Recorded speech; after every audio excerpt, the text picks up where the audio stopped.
Hello everyone, welcome back to my educational YouTube channel commerce knowledge pool.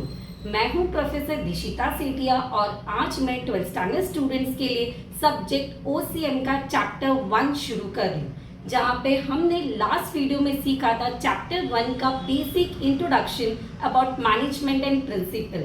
आज वही chapter का first question हम start करेंगे, जिसका नाम है nature of principal of management. Nature of principal of management को और एक नाम बताया जाता है, that is features of principal of management. So let's begin with the nature of principal of management, जो बोर्ड के लिए वेरी इंपॉर्टेंट क्वेश्चन है for 5 marks short note. So let's start.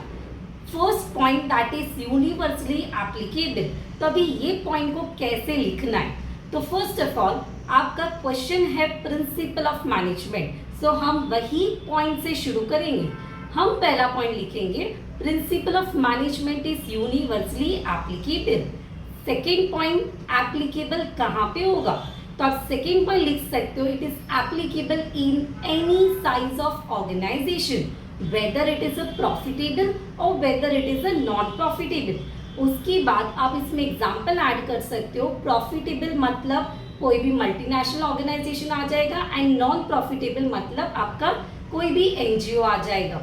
Third point, you can write it. It is applicable in any size of organization like small scale or large scale. एक small scale organization के लिए भी principle of management important है और एक large scale organization के लिए भी management principle important है. And lastly, you can write it. It is applicable to all levels of management. That is top level management, middle level management and lower level management. इस तरह से first point में हमने 4 सब points add किए। First one, principle of management is universally applicable. Second, it is applicable to profitable organisation and non profitable organisation. Third, it is applicable to any size of organisation, whether it is a large scale and और small scale. And fourth, that is it is applicable to top level, middle level and lower level management. Now point number 2, that is general guideline. Again हमें वही सोचना है कि हमारा question क्या है, principle of management. तो वहीं से हम शुरू करेंगे। Principle of management provide guidelines to manager. अगर हम प्रिंसिपल ऑफ मैनेजमेंट को समझेंगे तो ही मैनेजर को पता चलेगा कि वो किस तरह से ऑर्गेनाइजेशन को रन कर सकता है। So we can write it, principle of management provide guideline to manager so that manager can take effective decisions in the organization. Example, fair remuneration. अगर प्रिंसिपल ऑफ मैनेजमेंट को हम समझेंगे तो हम हर एक एम्प्लॉय को fair remuneration, that is fair salary provide कर पाएंगे।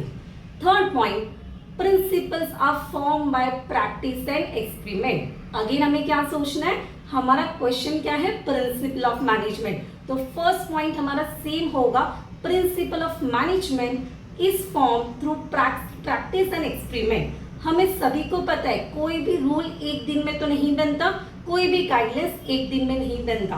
तो अगर हमें कोई भी रूल्स बनाना है या गाइडलाइंस फॉर्म करने, तो हमें बार बार क्या करना होगा, सर्वे करना होगा, रिसर्च करना होगा। सो सेकेंड पॉइंट हम ऐड कर सकते हैं कि फॉर प्रिंसिपल और for guidelines there is a need to have a survey और research so that manager can take effective decisions. Fourth one, flexibility. Again हमें वही सोचना है, principle of management are flexible in nature. They are not rigid. Rigid का मतलब होगा strict.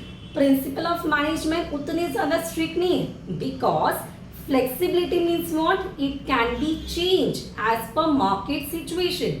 तो हम क्या लिखेंगे, Principle of management are flexible in nature. They can be changed as per market situation. जैसे हम एग्जाम्पल ले सकते कि at the time of Covid सभी मार्केटर्स ने, सभी सोल ट्रेडिंग कंसर्न ने, कोई भी शॉप ने क्या कर दिया था, अपने प्राइस को कम कर दिया था। तो हमारे रूल बुक्स में तो था कि हमें इतना प्राइस चार्ज करना है, but as per the market situation we have changed the price. इससे ये समझ में आ रहा है कि जो भी हम रूल्स या गाइडलाइन फॉर्म करते वो हम क्या कर सकते, चेंज कर सकते। So it means principles are always flexible because they are not rigid, they are not strict. Next point, cause and effect relationship. अब ये पॉइंट का मतलब क्या बनता है, जैसा आप करोगे वैसा आपको मिलेगा।